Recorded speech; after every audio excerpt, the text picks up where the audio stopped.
U.S. Defense Secretary Pete Hegseth is under fire again for being exposed to have leaked sensitive military information via signal again. And he's going into another full-blown meltdown. So let's roll the clip. You know, what a big surprise that a few leakers get fired and suddenly a bunch of hit pieces come out from the same media that peddled the Russia hoax. Won't give back their Pulitzers. They got Pulitzers for a bunch of lies. Pulitzers for a bunch of lies and on hoaxes, time and time and time again. And as they peddle those lies, no one ever calls them on it. See, this is what the media does. They take anonymous sources from disgruntled former employees, and then they try to slash and burn people and ruin their reputations. Not going to work with me, because we're changing the Defense Department, putting the Pentagon back in the hands of warfighters, and anonymous smears from disgruntled former employees on old news doesn't matter. So I'm happy to be here at the Easter egg roll with my dad and my kids, because, you know, this is what we're doing it for. These kids right here. This is why we're fighting the fake news media. This is why we're fighting slash and burn Democrats. This is why we're fighting hoaxsters. Hoaxsters. This group, no, this group right here, full of hoaxsters that peddle anonymous sources from leakers with axes to grind, and then you put it all together as if it's some news story. And when we know it, we know exactly what it is. So I'm really proud of what we're doing for the president. I mean, you know, absolute look of confidence from his kids there. Clearly on another unhinged run after being exposed for, well, just not being up to scratch when it comes to the defense secretary, you know, and what that position entails. You know, this is a position that requires the utmost security for national security reasons, for protection of American military personnel, and operational integrity. Things that he's obviously been in breach of since he's been in post as defense secretary.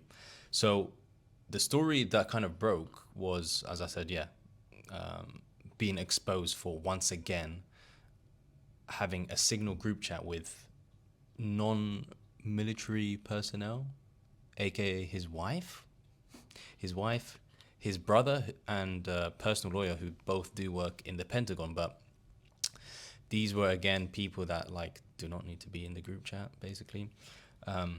So the story goes that it's the same information shared initially with the Atlantic journalist, Jeffrey Goldberg.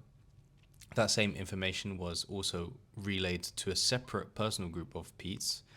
It seems like it was in anticipation of his kind of hearings in regards to the signal case or sensitive military information.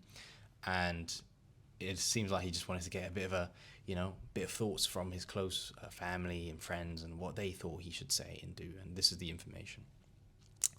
Obviously, the guy's a joke. No relevant experience. Obviously, he was a veteran, but held no position of note or standard that, the position of Secretary General requires. He was a Fox News host who has a publicized drinking problem, and that's about it. And, you've seen the Yemen group chat screenshots from the article. I mean, people adding fire emojis and stuff, like, it really doesn't seem real, but it is. Trump, meanwhile, was very kind of supportive of Pete, and he basically doubled down and saying that he's confident on Pete, as did Caroline Leavitt, who, they've backed him. They said they're not going to get rid of him. Let's see how long that lasts. But yeah, here's Trump. President Trump, do you remain confident in Hegseth? Do you remain confident in Pete Hegseth? President Trump. I'm sorry. Why do you even ask a question like that? We have recruitments. Why would you even ask a question like that? He's only gone and exposed sensitive war plans or attack plans to multiple groups. All-time high, the spirit in the armed forces is fantastic. Great confidence. President Trump, you're sure. President Trump. Yeah, so that's Trump, obviously not throwing his boy under the bus just yet. But that leads me to this breaking news report. So NPR reported just this evening, well, earlier today, that in fact the White House are looking to replace him. What a surprise. Yeah, they're looking to replace him as Defense Secretary, and this comes off the back of the second expose on the leak released by the New York Times on Sunday. The New York Times case released this Sunday is just one of many that's been piling up on poor old PT boy. It comes off the back of further dismay in the Pentagon, with more aides and advisors being fired, and John Ulliott, a high-ranking former spokesperson for the Pentagon, who resigned last week, just came out with an opinion piece on Politico, basically throwing him under the bus and describing the past month at the Pentagon as the month from hell. So the Department of Defense is pretty much crumbling.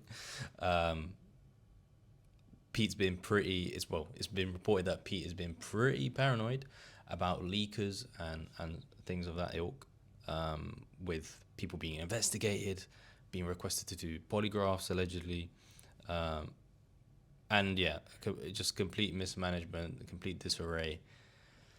And yes, Trump's pick ain't looking good, but who's surprised? You know, he is literally unqualified for the job and anti-DEI, but he is the most DEI thing I've ever seen in my life. You know, a person with a drinking problem without the correct qualifications, and yet here he is, you know, in charge of defense for the United States of America. So shout out to him. Definitely not a DEI hire. But yeah, I thought that was a bit funny. Where does this go next? Well, yeah, as we said, NPR reporting that they are looking to replace him. I would start to take bets on that. I think you'll start to see more GOP members speak out on Pete and his conduct. It's funny because, you know, they're the ones that passed him in, but, you know, anyways, that's another story for another day. And it just represents another blunder in the Trump administration. And yeah, we're not even 2 quarters of the year through the year. So one of the many other stories that broke prior to this release was, of course, the Wall Street Journal article, which revealed that Pete Hegseth brought his wife to sensitive meetings with foreign military officials. Again, she has no need to be there. She's not part of the Pentagon or defense, and yet she finds herself in these sensitive meetings. Why? Who knows, you know, again. But we're anti-DEI. Never forget that. Anti-DEI, but I want to bring my wife in. All right? So there's that. I'm sure there'll be more updates to this as the days go by.